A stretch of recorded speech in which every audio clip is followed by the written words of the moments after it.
Hello, and welcome back to another episode for the Love of Oats.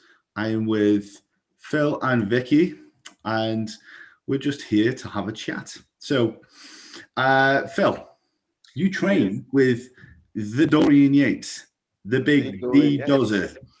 So, I've got loads of questions, you know, the important questions, how was he in person? What does he smell like? What does his breath taste like? You know, give us the gossip. So it's a bit of a random one. The most common message I got was how. Yeah, how? So, How? yeah, so I get myself into some weird situations like these quite often, and I don't really know how they occur. I just sort of always seem to be in the right place at the right time. But basically, I saw he was doing a seminar at Muscleworks Orpington because one of my clients is the manager there, so he told me about it before it was announced. And I messaged Simon Fan, who owns Ultimate Fitness in Birmingham, who's good mates with Dorian. And I said, "Are you seeing him at all?" And he said, "Yes." So he asked Dorian if I could train with him, me and my client. He sort of said, up and coming coach. His client looks amazing. He's like a genetic freak. And Dorian just agreed to it. Filming it as well. We filmed it, and then Dorian's gonna upload that to his YouTube, I think. So all in all, pretty cool. So initially, what did I think of him? So I had heard some like mixed reviews, shall we say, from Dorian from the past. I think he had a few issues maybe in the past in terms of anger. So I'd heard from a few people who was maybe a little bit snappy. I'd heard instances like in people paying for one-to-ones that he maybe wasn't the most involved at the time, shall we say. But I know that he's worked on himself a lot over the last few years. And as a person, he's grown a lot. So he was polar opposite to what I was expecting. Yeah. He was very sort of interested right from the start. So when we got the gym there, first of all, it was just weird the fact that he just suddenly walked in, came over to me and said, "You Simon's mate?" I was like, "Yes." But he seemed very interested in everything we were doing. So uh, very friendly, he seemed genuinely interested.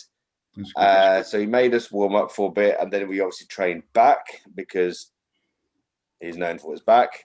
Originally, it was going to be legs, but we put a poll up, and literally like 70% of people said back. So like that's probably a blessing.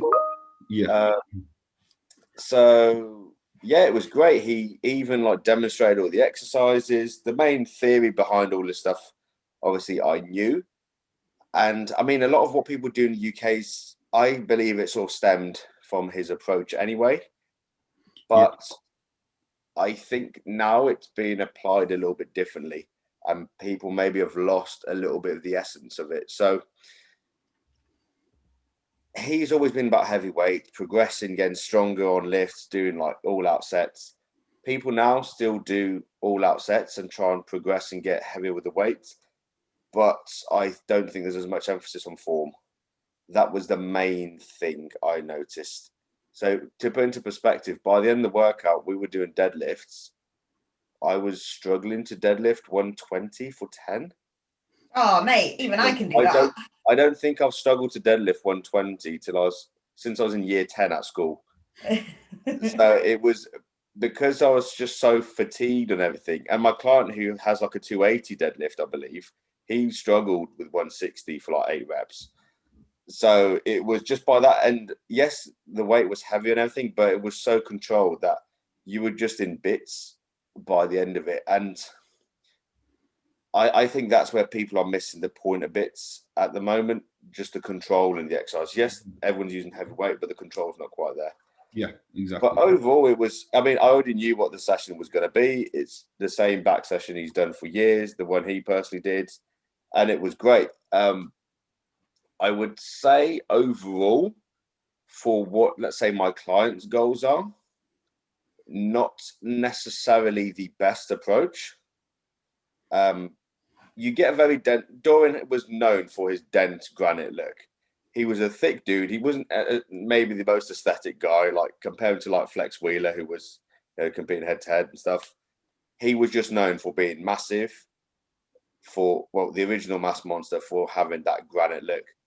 in a class where weight is capped and the focus is a lot more on overall shape, I think a mix of that would be good. But again, this going back to that discussion we had on like myofibrillar and sarcoplasmic hypertrophy, I think you need a little bit more roundness. So the way I structure my clients' training is similar to that, a lot of sort of all-out sets, but he does have quite a lot of polish on the top, shall we say. Yeah.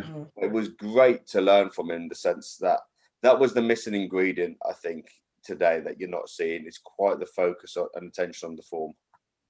So I'd like to just elaborate on that a little bit more so in terms of, I think we can make this the topic of discussion about rep quality. Yeah, absolutely. And I think it's exactly what you said there, Phil. A lot of people do just focus so much more on progressive overload and just the load on the bar and more load and more load and more load. And they actually just forget about how to move the load like a bodybuilder in order to create that tension and in order to create that stimulus, as opposed to just moving the weight from A to B. So we were actually speaking about this today, weren't we, on the hack squat?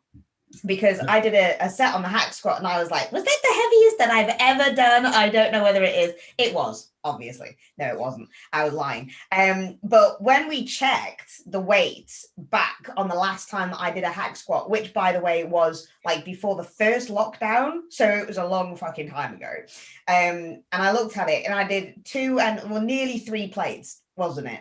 And I was dropping into the hole. We had no band on. I didn't have a block because I'm a teeny tiny person. So I need a block. Cool hack. So the range of movements like that for Vic. Yeah. Before she hits the bottoms out straight away. Yeah. Before I hit the pins. It's not even a half squat. It's just like a pop. Some partials there, Vic.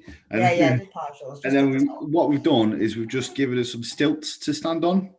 So she can do the set, so she can hit. Essentially, that's what it is. I wear big, huge high heels, and I've got a box, and then I can actually squat properly. Yeah, high heels are basically squat shoes if you think of it. So aren't they? I said this argument, and you know what? People pay a fucking fortune to see women deadlift in high heels. I'm like, I'm missing a fucking trick here. You know, obviously nobody wants to see me in high heels. I'd fucking fall over, but people do actually pay that. Did you know that? Did you also know, this is like completely off subject about rep quality, but you know, why not? Did you also know that men will actually pay female bodybuilders to sit on them? Like literally just sit on them. You should see some of the messages I've had in the past.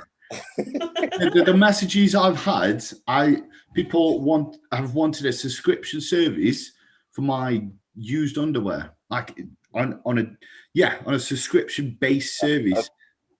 A close friend of mine made quite a lot of money selling sweaty gym tops. Really?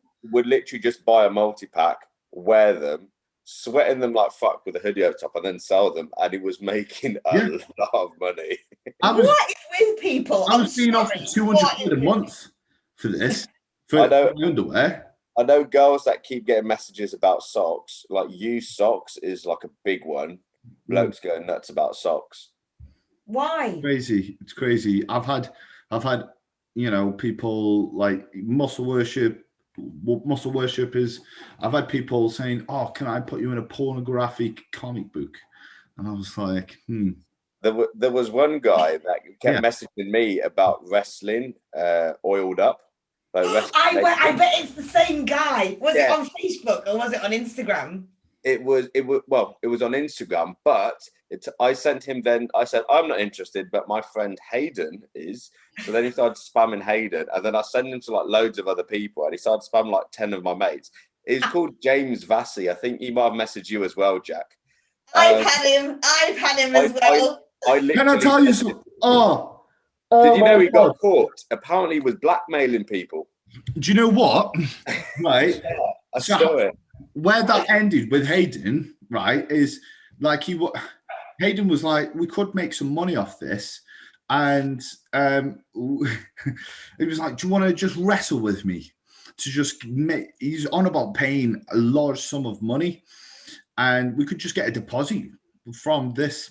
I was like, okay. He had him on a video call, And my friend in the background was laughing so much, it just ruined it.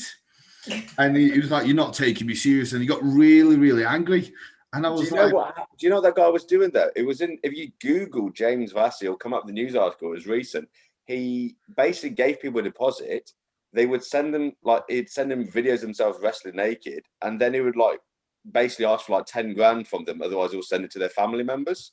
And he's just been arrested for it. "Joke's on you." Really, he was arrested for it. I'm not being funny though, but people seriously, I mean, you want to make a quick buck, that is what you end up with. So, just send somebody your socks. Socks is fine. I don't care. If someone wants my sweaty socks, I will accommodate. My dog goes mad over socks. Mine does as well. He grabs them out of the washing machine, and now all my socks have little holes in them. Maybe that's what it is. Yeah, that's just because you forgot to cut your toenails, Phil. Come on. Be honest. Maybe that's what it is. Maybe we're just getting messaged by a bunch of horny dogs who all of a sudden have opposable thumbs. Yeah, literally. Anyway, moving on from the whole muscle worship and sock fetish crap that we were just talking about there. Stories. It was worse it was the worst when I was a teen bodybuilder. That's when I was getting a lot of requests. Requests for rep quality. Bodybuilder. Yeah, requests for the grapefruit videos. Yeah, basically, just I could go into detail, but this will probably be banned from YouTube if I was to. Okay. I did do it, by the way. Yeah. Dignity. There's a video out there somewhere, isn't there? There is. That's the reason why you're always so scared when I get the camera out. I know. I'm having flashbacks. I'm like, oh no. I just instinctively drop the trousers. I'm like, oh right, okay, we're filming a set. Okay. Exactly. Right, moving back onto it. So rep quality. So in your opinion, then I'm going to ask the question about rep quality. What is the one exercise that you see a lot on the ground that keeps on getting butchered and not executed? Birds with a rose. Yeah. It's just, you know what it was? At one point, it even made me question myself. I was thinking, am I just being too anal here?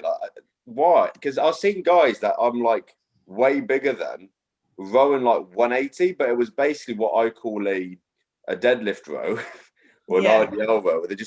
They basically row when the upright becomes a shrug. But I just how are these dudes rowing that much? Is it really that much easier to row that much weight with a bit of? Yeah, it turns out it is. Because I used to do them really, really strict. It almost looked like a pendulum row. Yeah. And the max I could do on that was 100 for a few reps, basically. That was my top set. Now, though, Dorian showed me how to do a Yates row. Oh, they are disgusting. Which actually, it felt really good. It looked a little bit like a cheat row at first because you're sort of you're quite upright, but it's just the motion of pulling it back. I felt that very good on my lats. Because I used to feel the Penley sort of similar style ones equivalent well on my lats, but they are very taxing on your lower back. Whereas these, I might start implementing the old Yates row now. Yeah. Did he tell you the difference between a Yates row and a Dorian deadlift? He didn't show me a Dorian deadlift, but we did do deadlifts. So I'm guessing what we did were Dorian deadlifts. They were horrendous. They basically, you didn't reset at the bottom. Yeah. It just felt like I was in a bent over position the entire time, apart from the very top.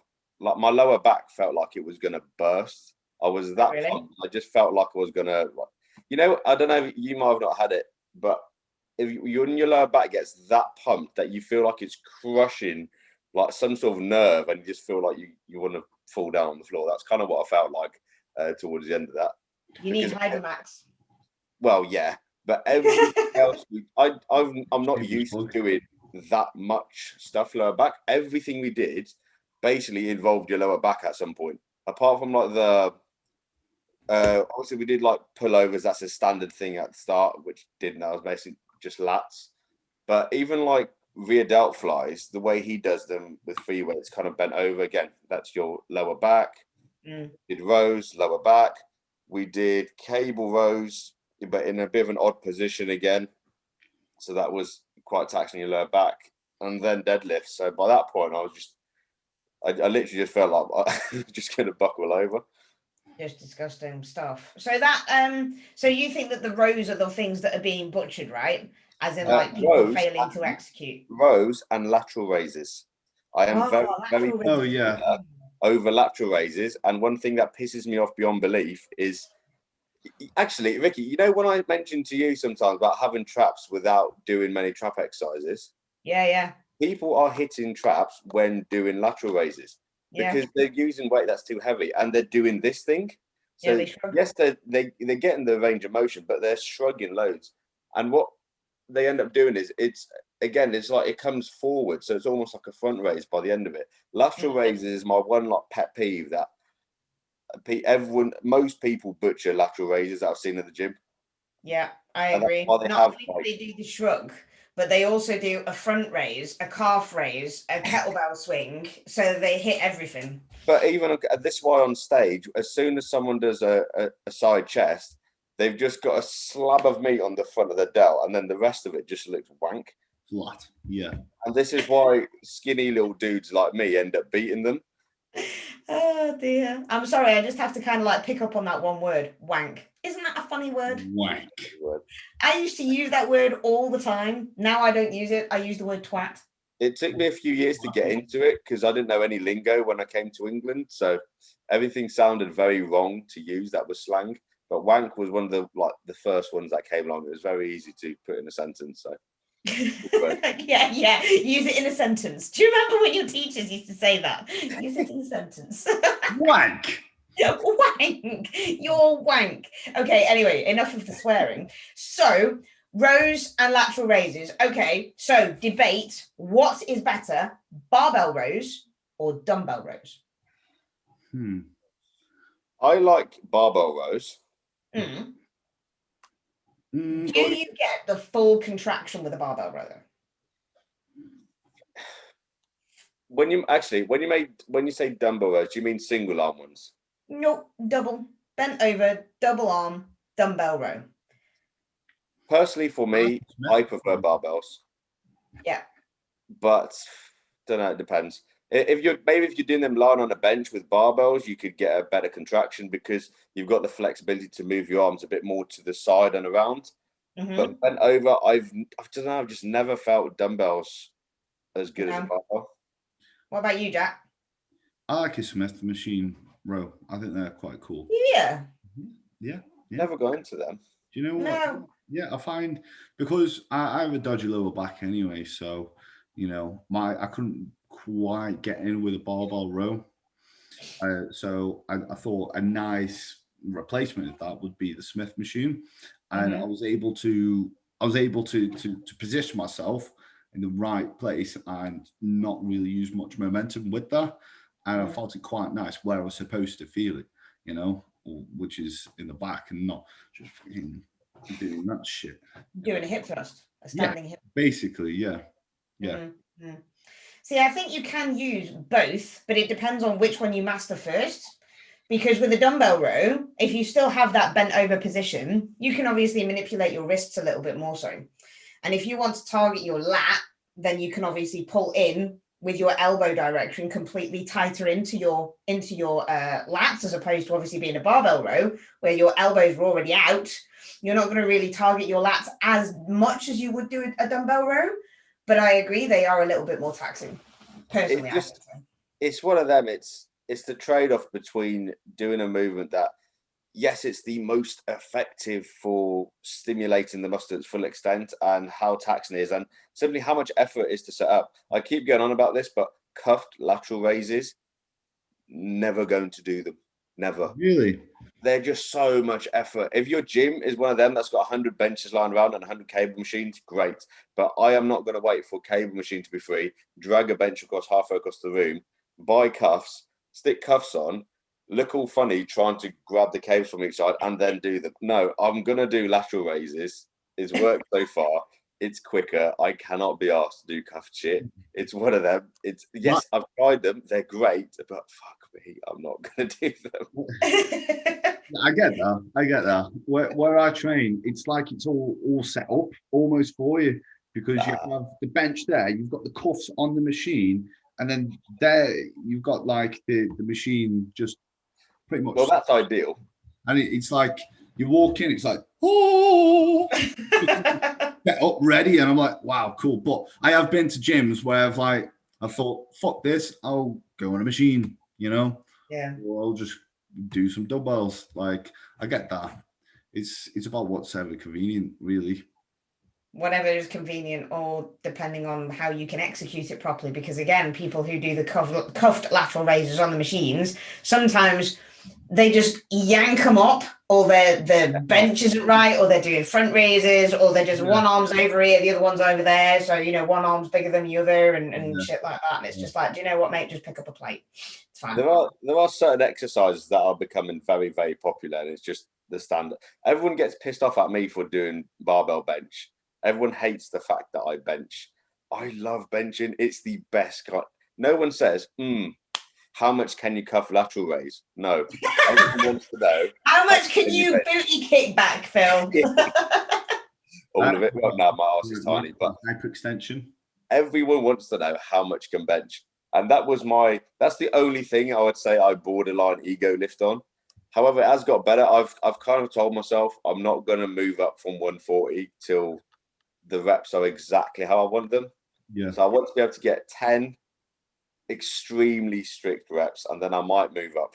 I did ego lift 180 just to see if I could, and it did. But it did, and you still have a pec intact, so that's okay. To be fair, the video it was pretty smooth, but yeah, my pecs are still attached, so it's all good. It's always good. So we did a little bit of a max testing, didn't we, at Alpha? Yeah, we did. I haven't done flat barbell in ages, but it's something I love that exercise. I really do love that exercise. So I just looked at it. I was like, I'm going to just lift 180. Just 180 was in my head. It's just something I've always wanted to lift on a bench. I mean, it's one of them, like form in general on a lot of stuff, and some exercises. I've seen some huge people doing it, and you think, how does this work? Like, I should be able to. I might just share my screen and show you this, but the best example of something that just shouldn't work that somehow works is: have you seen Marcus Rule do an incline Smith press? No. He holds, like, he basically is touching the plates where he holds the bar. His arse comes off like a foot off the bench, and he bounces it off his chest. But he had like I could show you this. It's absolutely hilarious. See, I don't get this because there are some world-class body parts and they train like dog shit. It's like, have you ever seen Ronnie Coleman when he's just rowing shit and his form's like dog shit, Right. I'll show you this. But you can't really tell the guy. Yeah, you can't really tell. You can't go up to Ronnie Coleman and say, "Mate, you're doing that wrong, mate," because he's got probably the best back of all time, The thing is, this is what it all comes down to: genetics, right? Because if you are genetically gifted as a bodybuilder, everything will work. Everything will work. Nothing will. You can throw anything at these people. You can just say, drink your own spit 3 times a day, and they'll fucking grow from it. And it's great if you have an athlete like that, because you just send them their protocol, and they're just like, "Yep, okay." And they do that, and then they grow, and it's like, wow, this is fucking easy. Amazing coach. Exactly. It's just brilliant. So these kind of people, they are like that, unless, but it's unlike somebody like me, for example. I have not got the genetics for bodybuilding, but I do. All right, dickhead, rude. But I'm aware of this, but I have the mentality that I can push myself to really dark fucking places, even on things like an adductor, which is what we did today. And you can even tell by my face that I can take myself to a dark place. Now, that's the kind of mentality that you want with like super freak genetics. And then that would be like Olympia. That's literally my client you're describing. Oh, really? His diet for his last show he did. So I did the last few weeks of his diet. But before that, he found a Lee Haney diet in a magazine, threw some macros at it, and that was his diet. And it's just one of them. Yeah. Everything he did was basically 4x12, nothing to failure. It was just getting close to failure. And he just looked the way he did. His first show he ever did, they absolutely wiped the floor with me and everyone else there. And he was natural. He didn't really diet. It was just kind of how he was. He just did a bit more cardio and turned up and just wiped the floor with everyone. So when he now listens to anything, even throughout lockdown where he wasn't training, he dieted for 3 months. So like he didn't even use condiments until I told him he was allowed to. I didn't realize. I just assumed he was normal and would put some like seasoning on his food or some low sugar stuff. But no, it's plain bland food for 3 months straight. I was like, wow, you have issues. But it's gonna work. So what's the one condiment you couldn't live without? I'm getting into my soy sauce recently. I really like soy sauce. I am very big into soy sauce. Actually, I did have some. It's on the windowsill. Soy sauce is unbelievable. It is. It's on the windowsill. I like how you just say that. Yeah, it's just on the windowsill. I've got my collection over there, but I find soy sauce just lubricates the food to go down the throat in the off season. You know, it just stops you from just clogging it up down your throat and forcing it down. It just lubes it up so it just slides in nice. It doesn't taste very nice on your cereal though, surely. Have you had it? No. Wow. There you go. I have to say I'm a bit partial to some balsamic vinegar. Oh, all right. Sorry. Did you jump up Waitrose? Obviously. Either Waitrose or Sainsbury's. Yeah. For the best one. And you have to have the one that... Right, what's the difference with that, right? You know how it says Sainsbury's the best? What makes it the best? Aldi's not bad. Opinions. It's the best that Sainsbury's makes. So is that what it is? The best. You know what? All right, talking about this, our hula hoops, the ones at Aldi are the exact same ones you buy from brand hula hoops. Are you talking about crisps? Yes. Right, okay. I just had this thing in my head that you've got like the big hula hoops that like check the product code on the back. Call me a conspiracy theorist. It's been shown hula hoops from Aldi, their own brand, are exactly the same as the name brand hula hoops. They probably are. It's like Diet Coke and Coke Zero. It's exactly the same. It's just in a different packaging. Yeah, but I had some Frosties. I had some own brand Frosties. Did not taste the same. I was very angry. I was furious. I nearly threw the box against. But you get through a box of cereal a day, so it was only one day that you could be through it. You can imagine what a shit day I had when I had those fucking own brand cereal. The two cereals they never get right anywhere is own brand Wheatos. Yeah. They always just turn to mush too quick. Yeah. And curiously cinnamon. I don't know what it is, but all the own brand ones, they've got like 15 grams of fat in a serving or something. Or you literally have like fat pools on the milk afterwards. It's horrendous. It's actually rank. But curiously cinnamon, me and that, we go way back. My last like big off season where I was eating about 1,100 grams of carbs a day, I was getting through a whole pack of curiously cinnamon a day. And it was the only thing I could really stomach in that quantity. It was amazing. 1,100 grams of carbohydrate a day? I literally just decided to prep because I was sick of eating at that point. I could imagine. I had abs though. Because my food started on it was on 2,700 when I started, because off the back of I did a show and then I just stopped going to the gym after that because I started a new job, loads of stuff going on. I didn't go to the gym for about 4 months. Then I started back up and I literally started that amount and I was just pushing and pushing slowly. As my body fat was coming down, I just kept pushing food up, waiting for it to come down again, pushing food up. So then by the end of it, I was on 6,000 with 1,100 grams of carbs. And I just felt horrendous by that point. But God, I mean, it was an extremely easy prep. Yeah. You just take 500 grams of carbs out. I was on 3,500 on peak week. Oosh. And my cardio was 30 minutes 3 times a week. Oosh. Wow. It's all the trend. Yeah. Not a lot by that point. I think I just put it in 2 weeks before my warm-up show. I love how you say that. Me and Jack have got this joke. Everything that we say, it's it's all the trend. You're the only person who we've said it and you're like, no, we only had a little bit. Brilliant. Full-blown trend. Just Full-blown trend. yeah, I put mine on my like own brand Frosties because they're that shit. You've got to excite them a little bit. you need to add anabolic hormones, really. Exactly. Marshmallows on cereal, yes or no? Oh, yeah, if it fits your macros, bro. I'm not that big into sweet stuff.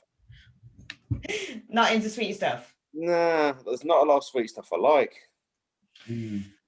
I'm partial to a chocolate chip Snacker Jack. Mm. I like those. The only thing I could eat a lot of that's sweet is ice cream. Ice cream is the only thing that there's just no limit to how much I can eat. Like, I'll throw up before I stop eating. I agree with that. That's about it. Anything like chocolate, 2 squares, that's enough. I'm done. Yeah, that's all you need though to create anabolism. Or Haribos. Don't want any more after that. It's just sickly. Can't deal. I don't know. I must be a fat bastard because I can literally stomach most things other than celery. Celery is my one thing where I'm just like, get that fucking thing away from me. But isn't that a negative calorie food anyway? Apparently. What a load of bullshit. Have you heard of that bullshit before? A negative calorie food. So basically, calories to the celery. No, apparently not. Apparently, you expend more calories eating and digesting celery than it actually contains, which is bullshit. It is actual bullshit. But Slimming World, they're all for it. I wouldn't eat it if it cured cancer. If it cured cancer? Yeah, I just would not eat it. But you wouldn't eat it, just inject it. Yeah. inject the celery. Cool. We're going to start a trend now. People are going to start doing that. We'll be tagged in stories. Just injecting me celery for today. 3 IUs of celery. IUs of celery. Mm-hmm. Make sure you get like the big stringy bit out of it though first. Oh, it's not a good time.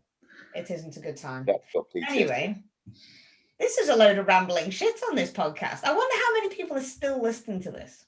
I think more people have tuned in. In my opinion. In your opinion. We're going to have to give some kind of knowledge bombs out on here. Okay. Don't eat yellow snow, kids. That's a good knowledge bomb. That is a good knowledge bomb. So, yeah. What other good knowledge bomb? What is a good knowledge bomb? What do we know? I know lots of things. Let's talk about negative calorie foods and Slimming World. Slimming World is Why do they call things free? Free food. First of all, you always have to pay for food. So there is no such thing as free food. There's no such thing. Not with a 5-finger discount. No. You don't have to always pay for food. Trust me, I'm a professional immigrant. You don't always have to pay for food. Fair enough. Go to Costco on a Saturday. You don't have to pay for food. Yeah. Oh, that's something that we need to remember. That's a life hack, guys. Have you ever been to Costco on a Saturday? No. It's basically they bring out all the so it's always, they just sell things like air conditioning units in bulk, but they just sell like random like mini ovens and just electronics. They get all those out, and then they also get their frozen food out. So you try a sample of their food cooked on the appliances they sell. So you can literally just walk around the whole shop, just start trying food. That's what I used to do. Oh. I had a free Costco card, so it was next to my college. I'd just go around trying food. Well, that's very interesting. That's clever. That's kind of answers. Can you imagine? Do they still do that though with COVID times? Probably not. Yeah, see. So that was a knowledge bomb that you made people really excited, and now it's just like, sorry, Phil lied. It'll still probably happen again. So just be patient, guys. Go to Costco. It's like those trends that come round, like leg warmers that people used to wear in the 70s. They're now a thing. You know what else is a thing? Like streetwear brands like Kappa. Oh yeah. Like in Greece, Kappa was like the cheapest random crap you could buy. And it still is, but people are paying like 40, 50 quid a t-shirt here. And it's just mind-blowing to me. I don't understand it. Yeah, I don't understand most of it, mate. Like, you just have a certain label on a t-shirt and it doesn't really represent that it's good quality. It's just that label's on there. And that is the difference between paying like a tenner for a t-shirt and £100.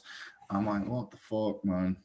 And people walk around going like this. Have you seen this shit? Have you seen this? I'm like, what the fuck? I don't even pay for my clothes. I just wear Strong because I'm sponsored. Yeah, I actually just don't wear clothes. Just wear clothes. I shop at Primark. Yeah, exactly right. You know what? The things that you want to try and show off, you don't have to buy from expect from Primark, something like that. You can buy if you want to be one of those brand whores, you can buy something that's very visible, like a t-shirt from, let's say, I don't know, you want your Gucci t-shirt if you're one of them. But like jeans, designer jeans, I've never understood designer jeans. They've all got holes in them. Well, I've never looked at someone's jeans and think, nice diesel jeans, nice Versace jeans. To you don't know what brand you would have to go up their arse and go, "What's that, mate?" Yeah, exactly. So, nah, I don't know. Old habits die hard for me. I'm going to shop at Primark. In Greece, we would look for the cheapest thing. I'm still going to do the same. Charity shops for me and hand-me-downs. Hand-me-downs. Good stuff in there. Hand-me-downs from really fat people. I had hand-me-downs from my brother. Nice. Yeah. Do you know what the one thing that sticks in my head was? Spider-Man costume. It was sick. But the thing was, right, I had to grow out of my costume first before I got my Spider-Man costume. That was obviously my brother's. And do you know what my costume was? I don't even know if I want to actually say it because it's that embarrassing. You do. You've built it up now. We're all. I have to take this phone call, but I was a mushroom. I'm going to leave that with you for a moment. So, who are you training with next week? Are we Jay Cutler? I wish. No, there's a few people. There's a few things I mentioned on here, but there's a few people I want to try and get a session with. I'll have a female training video as well coming out. Another female training within IFBB Pro, hopefully. She's quite big in the UK, so that should be something good for people to watch as well. But I've got a few things in the pipeline. I'm just trying to organise everything at the moment. Yeah, absolutely. Videographers cost money. They do. They do. I can record. I've got a great Nokia. It's really good. As my camera just went really grainy for you. Yeah, you're now in grainy condition. This is the Dorian effect. This is what happens. You slowly start turning grainy into a grain of sand. What else is new with yourself? How's your training going? For me, yeah, not too bad. I've had a horrific leg day because I just woke up feeling sick. I just thought, I'll just ignore that and I'll just go train anyway. So I've gone through legs and my performance was holding its own until I got to the hack squat. And I did 20 kilos less for about 6 reps less. I was like, I'm not okay today. So I just lowered the volume. And if that was a client, I would say to him, right, rest. And I find it is so hard to follow your own advice. Sometimes it's easier to give the advice than follow your own advice, and this is why 100%. That's why I get a coach. Well, I don't really have an. I've got Sam who he does my diets. I enjoy doing my training and some of the other aspects, but just in terms of, he'll tell me if I'm getting too fat and so on. But off season I'm not too bad, but especially during prep, that's why I always need someone because I just get into the mindset of, am I doing enough? Yeah, it's very easy to do that. Yeah, so when I normally am doing enough, but in prep you always want to you're always trying to do something a bit extra, and that's when I need someone that's really just to tell me to sort of stop. Yeah, which is actually an interesting point because a lot of people would think that's what you do in prep. You just got to keep doing more. But in anything, there was a client of mine, and he's quite overweight. He's lost about 22 kilos so far because he started with me in the lockdown. So we did 3 months in lockdown. He lost near enough 19, 20 kilos then. Gyms opened and stuff, pubs opened. So he enjoyed himself a little bit and then buckled down again. But at one point, he just started doing things I hadn't told him to do. So he started going on runs, stuff like that, and his weight went up. And then I was like, why has this happened? So I called him because it didn't really make sense to me, because he looked worse as well. I Yeah. called him, he told me, and I told him to stop it, basically. And then his weight just started dropping dramatically, like very fast, all of a sudden after he did that week on week. It's just, yeah, it's easy to do too much. It is. It is. And it's, you know, again, it's just that rationale. It's like it's not. Prep isn't about how much you can do, or else you'd be like you said earlier in the podcast. You were able to do a prep on a decent amount of calories and not a crazy amount of expenditure. And I bet your performance was brilliant because of that. And because Again, your performance was good, your muscle retention was better, and you probably brought a very full physique to the stage because of this.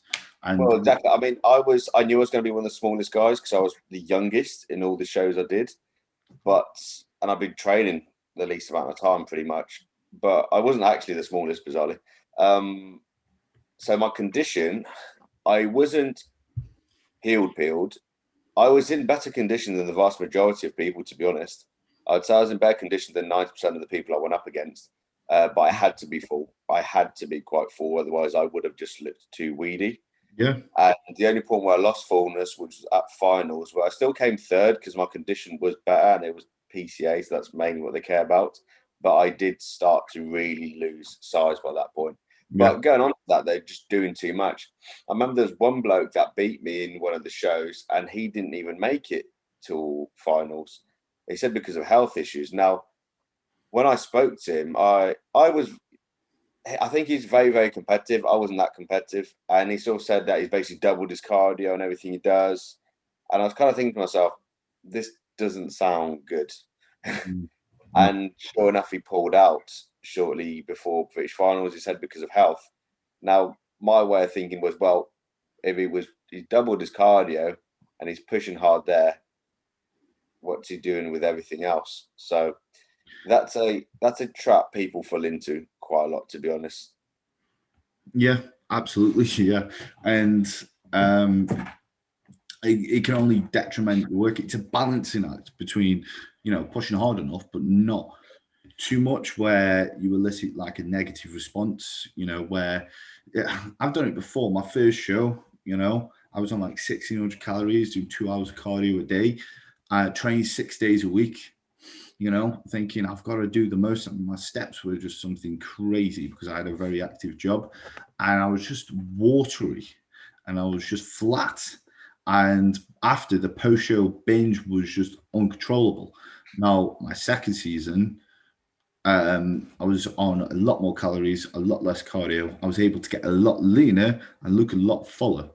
And if you tell that to some people, they're like, what the fuck?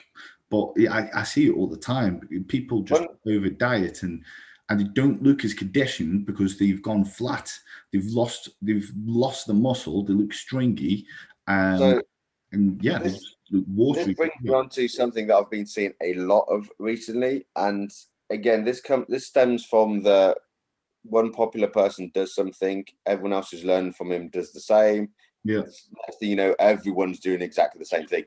And I keep seeing this thing repeated over and over, which is you can't get in shape if you don't go flat. You need to get flat to get back in shape. And then don't worry, you can fix being flat and fill up later on. I wholeheartedly disagree with this because for myself, at least, I'm not genetically blessed. I didn't go flat once during my prep, and I was conditioned in the vast majority of people. Now, I didn't push that hard with diet. I could have, and I didn't leave myself really long enough to diet, but I didn't need to go flat. And here's the problem when you go flat. After 4 days of being very flat, being depleted, your muscle starts to lose the capacity to hold a certain amount of glycogen. So say your muscle can hold 500 grams of carbs. Well, yeah, your muscles can hold 500 grams of carbs, and you've been very, very flat. Afterwards, it might only hold 400. So you can never fill out as much as you would have if you didn't go flat for such an extended period of time. And again, this is why we're seeing blokes, in my opinion, that are extremely conditioned with no real pop. Yeah. Yeah. That's my opinion on it, basically, because everyone, and this is where it becomes, in my head, a little bit of a dieting competition rather than bodybuilding. Yeah, exactly. I'm seeing dudes that are doing open on 1900 calories. There's no need. There's absolutely no need.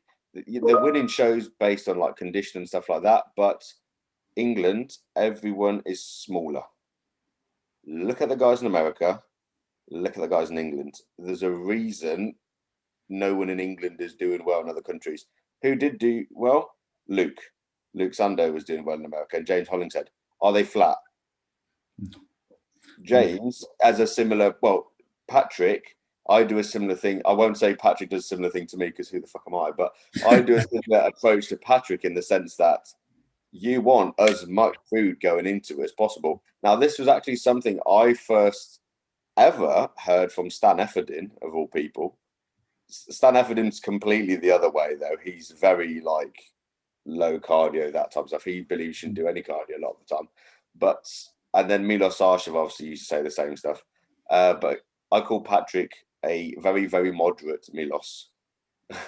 But again, the guys who are doing well aren't going flat. No, and a lot of people don't understand. A large part of conditioning is fullness, and Yes. bodybuilding, whether people like to admit it or not, is a performance-based sport. So, for you to be successful and to bring the look that you want, you need to be performing while in the gym to one, retain muscle, and to one, retain fullness, and two, to retain fullness. And you cannot do that when you are starving yourself. You can't. You know who's a great example of people looking even leaner than they are because they're full? And there's one, and this is someone I potentially might be working with, actually. Fun fact. AJ Sims, Cement Factory on Instagram.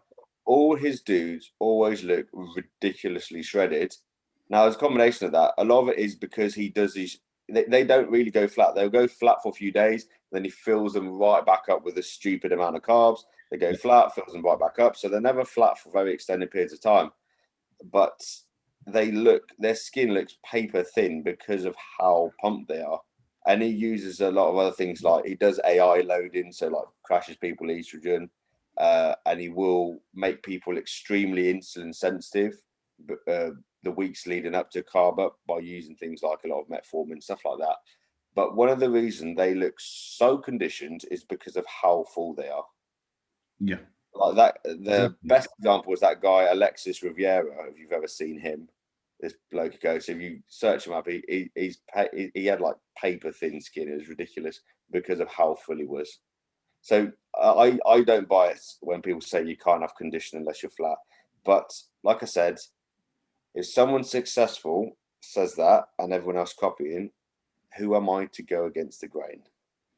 Well, the thing is, you can just do it with yourself and your own clients and just prove the opposite.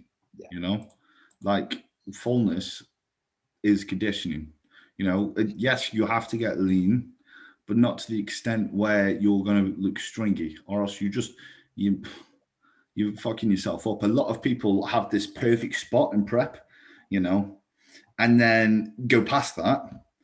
And then they go, oh, fuck. And then they look back and then they go, this is actually where my best look was in prep. This is what I competed at. Because they've gone like that. They're like, wow, this is cool. Let's improve on this. And then this is why it's always good to have a second eye and a coach to go, no, right, cool. Let's keep you here. For my prep last season, when I was natural, going into my first show, I wasn't really flat going into, and I got into, I would say that was pretty much my best condition, because it was a nice balance of being lean and I was reasonably full. And with natural guys, I would always be very hesitant to be extreme anyway in terms of making people go really flat, etc. Yeah, absolutely. Ballpark figure, very natural bodybuilder, I wouldn't want to see carbs below 200 at any point. No. No. Like that's just the stuff that bodybuilders do, where they can do like 0 carbs for a couple of days, or like 50 grams of carbs for like a few days, and natural guys don't like doing it. They never fill out the same. No. Not that I haven't prepped a lot of natural guys, but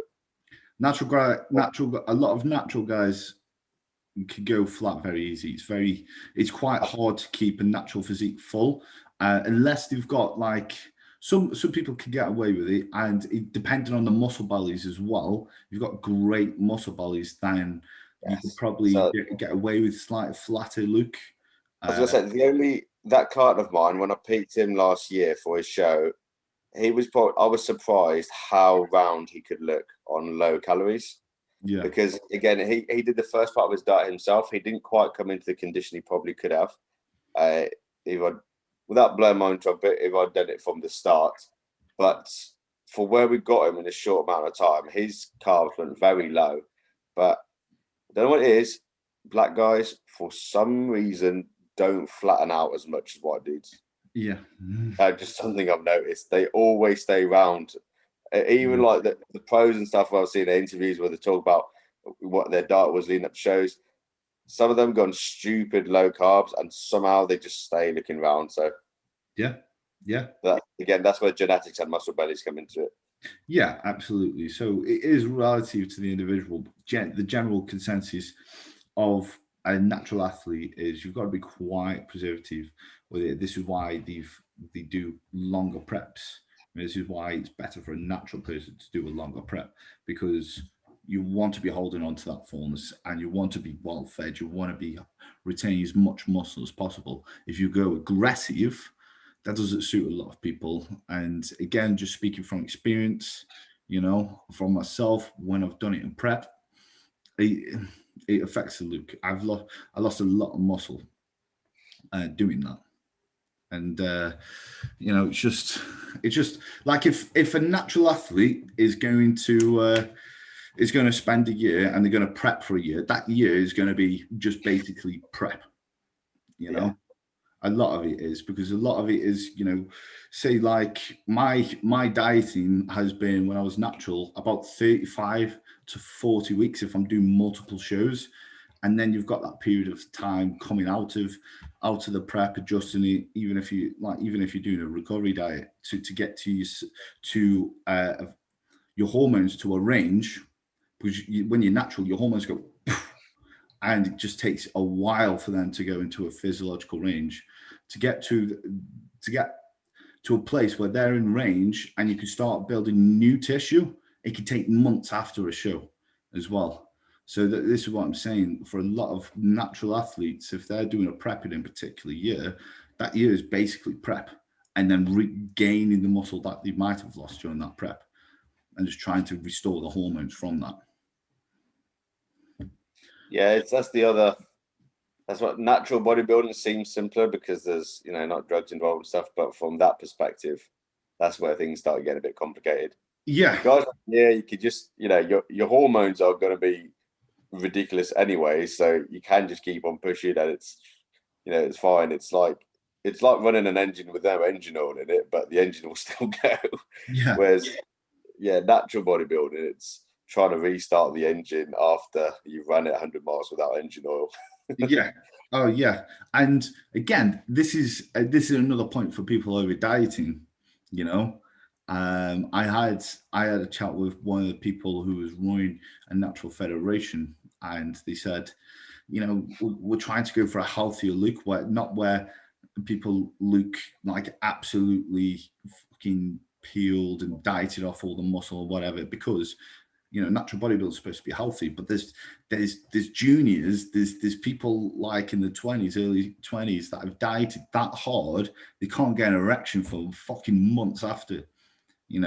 Or there's females that have lost their periods, and because they've absolutely dieted down to a hole that they're struggling to get out of. And some natural athletes ruin it for any future natural shows, because they put themselves that deep in a hole, because if you dieted that much that they need to go on TRT to get out of that hole, and then they can't no longer compete naturally, because of how hard they've dieted, because they can't get back to that level again.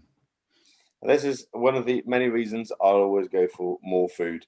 People will be like, well, people just don't want to suffer. More food's the easy route. If anything, more food's harder, and I'll tell you why. You have to be consistent for longer. You can't just start a prep on high food if your body's not ready, right? So in an ideal situation, I would have had at least 6 months with someone first to be able to get their body in a position where they can handle stupid amounts of food. Exactly. And some people might take longer, right? So you can't just keep increasing foods if the food you're eating isn't specific either. No. There's a lot into it, but that's the hardest part about doing high food prep or anything like that. You have to spend the time beforehand, and your training has to be specific beforehand. Whereas the traditional approach, you can take someone who's fairly flabby in off season that's been eating whatever and get them in shape, but they will suffer.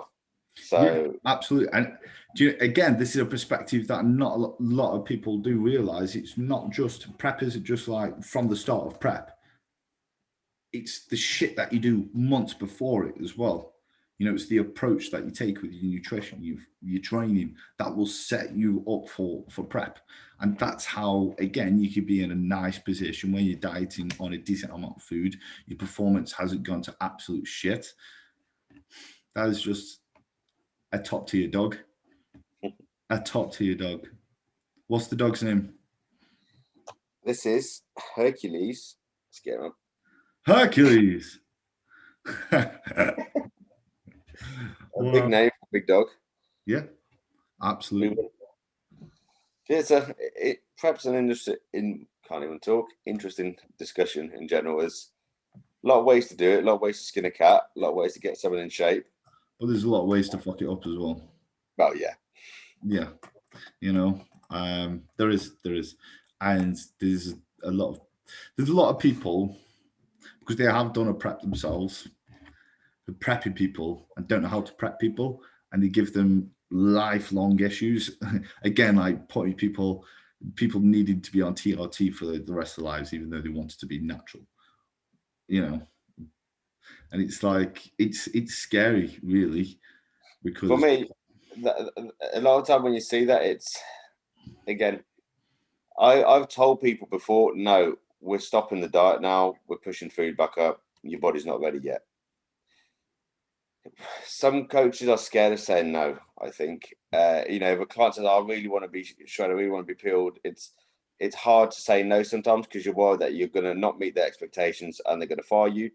And then the other issue as well, some coaches care way too much about just how they look. Exactly. And whenever you see someone who all they brag about is how many medals they have, how many top placements they have, you can go into there's quite a lot of horror stories with their clients. Yeah. A lot of coaches want that portfolio of transformation photos, and the health isn't a concern because that's what they want, and sometimes it is the client, and they do sort of pressure the coach like, oh, I want to push harder, I want to do this, I want to do that. And I've had it before where I've told people inquiring or clients, I've told them, this is not realistic, or we cannot do this, we cannot do that. And they've gone elsewhere to someone who tells them that they can. Sound. I don't have any stress then. I can sleep at night knowing that I haven't fucked someone's health up. Someone else is doing that, But it's like you said, a lot of coaches are scared of having that and losing a client over that. But I would prefer to just keep someone healthy and, not have some long-term health on my conscious. Social media is a much bigger thing now. Yeah. What you do is known by more and more people. Yeah. Do you want to risk your reputation? Yeah. Some coaches don't care because they're big enough now where, hey, it doesn't matter. Look how many top placings I have. It doesn't matter if I contradict myself in every post with things I've done with my clients. Look how many top placings I have. Do you know what I mean? Yeah. So I don't know if you've already, let's say, made it. I feel like you can get away with more stuff like that, but especially starting out where reputation is everything, you really have to be firm with some people and be like, okay, right, we're stopping this. Yeah. because it's just going to look bad on you. And let's say afterwards you push them through hell and they still don't get through to where they want to be. All they're going to remember is they suffered like fuck and didn't get to where they want to be, which makes you look even worse. Yeah. So That's another thing as well. A lot of coaches don't seem to manage expectations. You know, they will just blow smoke up a client's arse to go, you will get first place, you're going to win overall, you'll get all this and shit like that.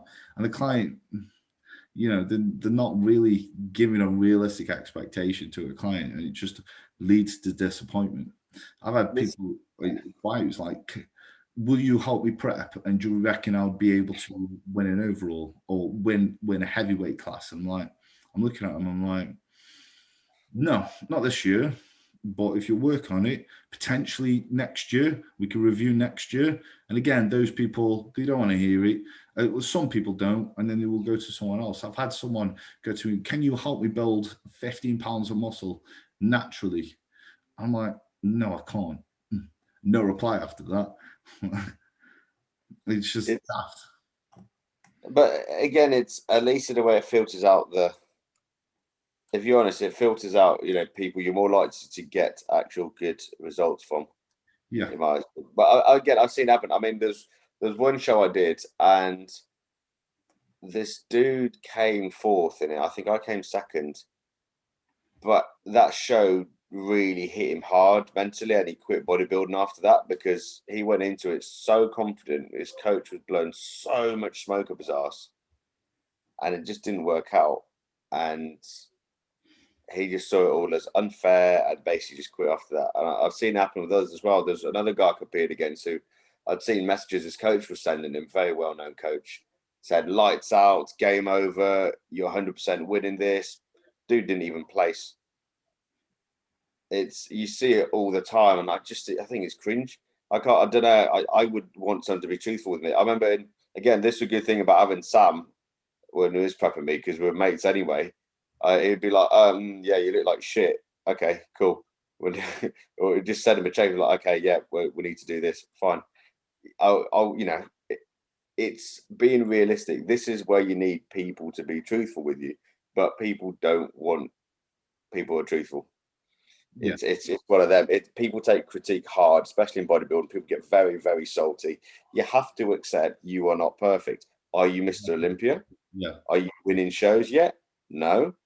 Accept you're not perfect, and accept there's always criticism. A lot of people want to be that Phil Heath who can just enter and go, wow, cool, I'm just literally climbing to the top and I'm just lights out every show that I'm at. And the thing is, with bodybuilding, you've got to be open to criticism. You've got to have a thick skin. You just got to let shit bounce off you and just, like, you know, accept your faults. Don't be too arrogant. But it's a balancing thing. You can't be too insecure that you'll never step on stage as well. You've just got to have that night. You've got to know what your faults are, know what your strengths are, and then just fucking work on what you need to work on and be humble enough to be able to do that. Because if you don't, you'll only just be disappointed in the long run. That's same as, again, I keep mentioning that client of mine again, that was the genetic freak. He'd never had a coach before me. And one of the reasons is because people just constantly blow smoke up his ass. Like, he's never lost a show, but still, he's got major improvements he needs to make. But no one would say that to him. Like, his chest is shit. When Dorian saw his upper chest, he asked him if he had an injury. Do you know what I mean? He's got improvements he needs to make, but if you just get a client and you just blow so much smoke up their ass, they're not going to want to work hard either. They're going to think, well, I'm perfect how I am. I can just cruise. Yeah. People need to want it. So, I don't know. But again, bodybuilding is a delusional sport. Most bodybuilders at some point are a little bit delusional. Yeah. I've seen a lot of people convinced they're going to go far, and you just know they're not. Yeah. It's hard to talk to people like that sometimes, because it's a very personal sport. You're judging yourself basically based on what you look like. Your whole self-worth is based on what you look like. So you don't want someone to tell you you're not worth much. You want someone to tell you you're the shit, right? Exactly, yeah. I seem to have a lot of people a lot of young guys saying, I want to be an IFBB pro. They come to me, they go, I want to be an IFBB pro. I'm like, have you ever competed before? No. Have you ever been to a show before? No. Have you ever dieted before? No. I'm like, why didn't you first try being a bodybuilder? It's like you've never played, watched football in your life, and you're like, I want to do this for a living. You know, it's some The other thing is, well, bodybuilding. sometimes I think people like they want to turn pro. Why? You want to be a shit pro? Do you want to just go and place last in all your shows? Because I've seen that happen. Guys make the step to like turning pro, competing, placing last in their shows, losing all their clients. Yeah. I would like to turn pro because I think that's kind of where my limit would be. I don't think I'd do anything as a pro, but it'd be a nice achievement to have, and I could leave it there. Because I'm realistic, I just wouldn't make it far. Even turning pro for me would be a major, major achievement. But realistically, will I ever win a show off that? No chance, not a chance. It'd be out of pure luck. It would be if it was like a COVID show and everyone's had like a 3-week prep or something. Whereas, some dudes, if they want to turn pro, that's like the first stepping stone because they're going to do well afterwards. Yeah. For me, business-wise, it would be nice if I was a pro, and that's about it. Yeah. I mean, see, that's respectable, man. If you're going to be a shit pro, but you love competing, don't bother turning out to be pro. Become like a PCA pro or something like that, and then you can at least do a bunch of shows and actually get prize money because you've got a chance of winning. Yeah, and there's elite pro, isn't there? Yeah. And they get paid a lot for winning decently in shows. There's decent. Well, that's why what's his name, Peter Molnar. That's why he did PCA for ages because at this point of view, he thought, well, do I even bother with the IFBB? He was making fucking knows how much money from PCA because he was competing so often and just winning. Yeah. So it's like, well, why? Why do I need to turn IFBB pro? Yeah. So a lot of people like that. Yeah, but a lot of people want to be the IFBB pro because the glamour of the title, I think. And I'm like, just try being a bodybuilder first. See if you enjoy the process because I promise you, it's not a glamorous process. And I'm quite happy with how my approach was when I started competing at 18.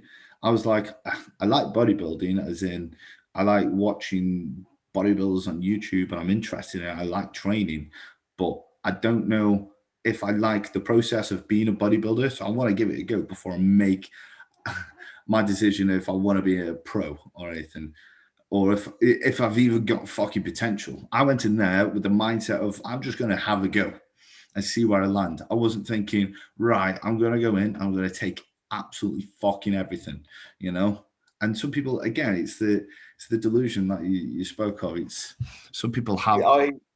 As bizarre as this sounds, every time I've competed, I haven't competed to win. And it sounds completely defeatist and it doesn't sound like the right mentality at all, but I've just done it for fun. And then placing just being a bonus. I don't know, I am very competitive in my head about things that matter to me. Bodybuilding, in the grand scheme of things, doesn't matter to me personally.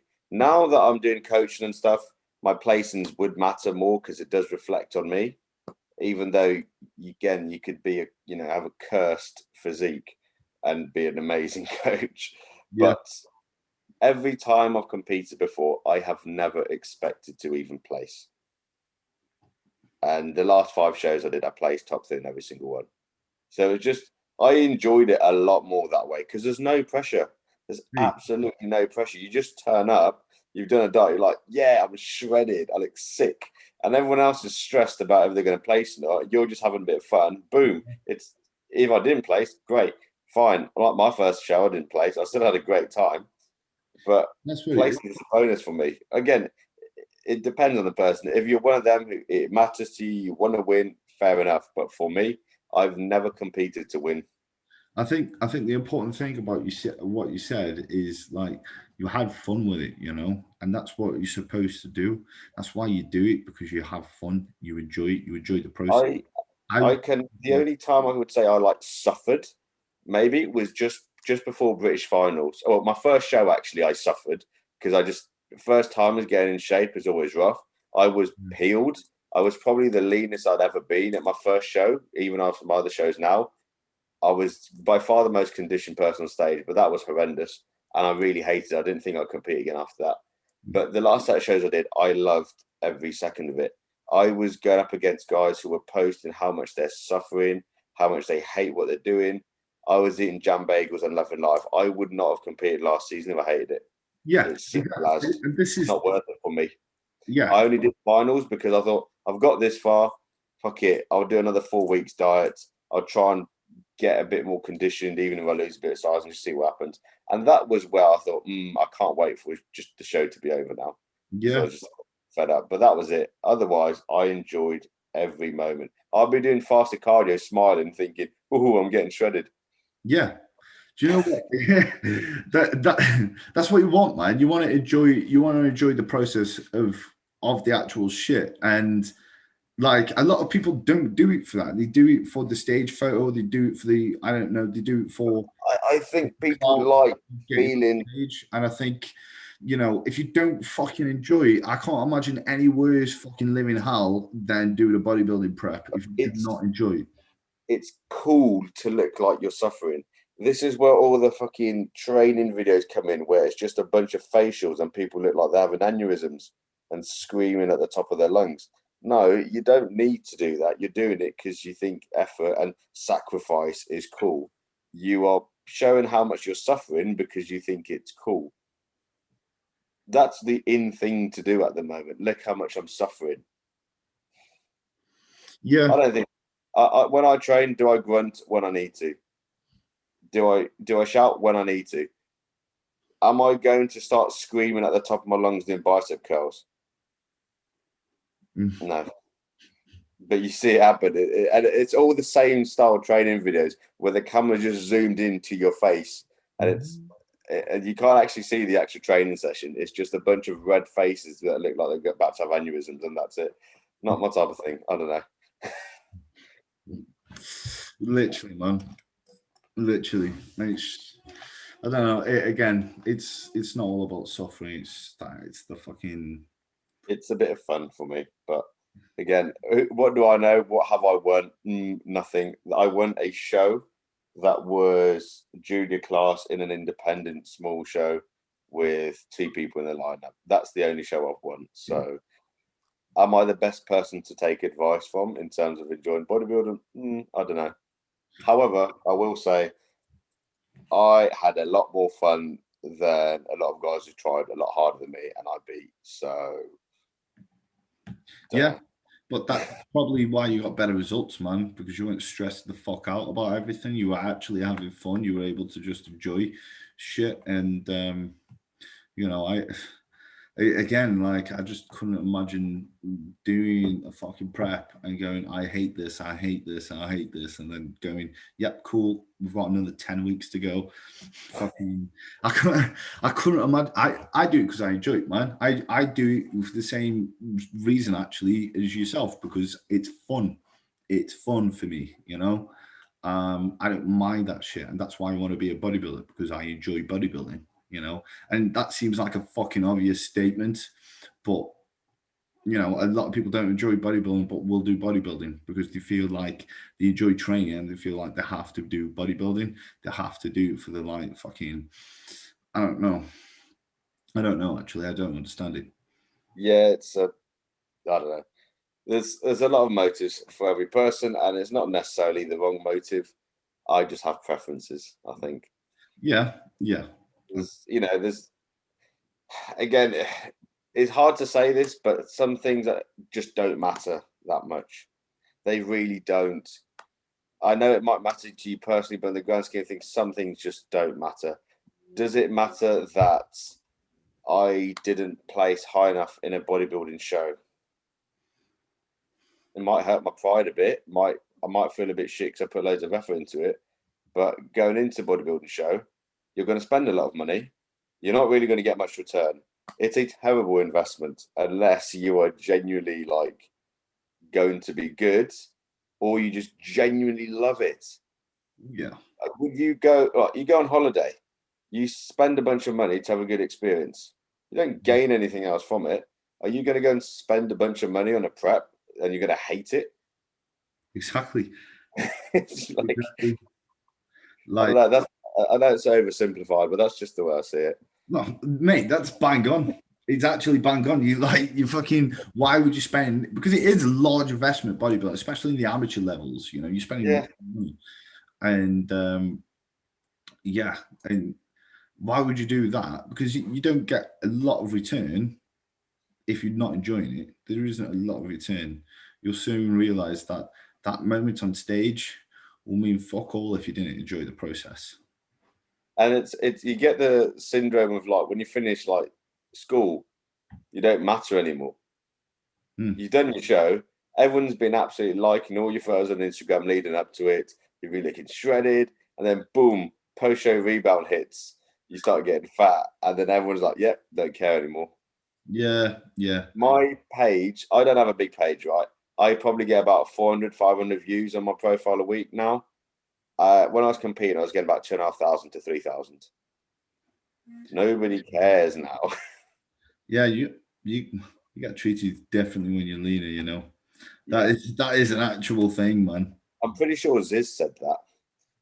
Really? You can get away. I think Ziz's exact words were, if you are a sick, shredded Hercules, you can get away with anything. And it's true. I've noticed it, man. I've been fat off season, right? And I've had people treat me different when I'm stage lean, you know? And you know what? People leave you alone when you're fat in the off season, right? But when you're on prep and you don't want to speak to anyone, everyone's like, "Oh, how's it going, man? How's the prep? What you do? How's the diet? You know, and what shows you got coming up? When are you competing?" I'm like, I don't want to speak to you right now. You don't fucking want to speak to me when I was fat and happy. It's the worst. It's the worst, man. Like when people back to back and you just all your energy is trying to focus on training, and people are just like they want to ask you a million and one questions. It's like I don't even have the energy to shit at the moment. You haven't prepped on gear yet. You've always prepped as an athlete. Just wait. If you do a prep with high food on gear, it's the best thing in the world. You just like I was buzzing every gym session. I was hitting PBs. I was ego lifting my little heart out. It's great. It sounds like a different world to me. Honestly, it does. It really is. You're able to actually train and get a pump. What? When I'm prepping and I'm natural, it's especially towards the end, it is a shit show for a lot of natural guys. And like it's like training. It's like your whole body's a flaccid penis. You cannot get a pump. I was the biggest I'd ever been and the strongest I'd ever been 2 weeks out from my warm-up show. Wow. I was genuinely, even in clothes, people were looking at me like, Jesus Christ, like going to work and I just looked so round. So it's a whole different world, mate. I'm looking. I had to tell myself to stop lifting that heavy close to my show because I thought, well, I didn't tell myself. My mate told me off in the gym. He was like, stop that. I was like, yeah. Yeah, man. I can't wait for it, mate. I can't wait. I can't wait for my next diet, man, because it does fucking it. I've got the perspective now. I've got to train hard throughout, and I've got to just make sure I'm consistent with my diet because that's all I've ever known with natural preps. So I think that should translate well to the end result. oh yeah, definitely. It's like cheat codes. It's literally like cheat codes. Like, well, I should feel shit now because I'd never done a show when I was natural, but I'd done diets and got quite lean and stuff, and it's different, completely different. Different ball game, yeah. I mean, right, I am going to have to shoot off in a second. Yeah, that's fine. We'll call it a day here. We've been on here for a while. So yeah, man. Thanks for coming on again. We'll definitely have another one. You know. Sounds good. Yeah, man. So have a great day, guys, and I'll catch you later. I don't know what this is. I'm just birthing my own face. See you later, guys. Goodbye. You know.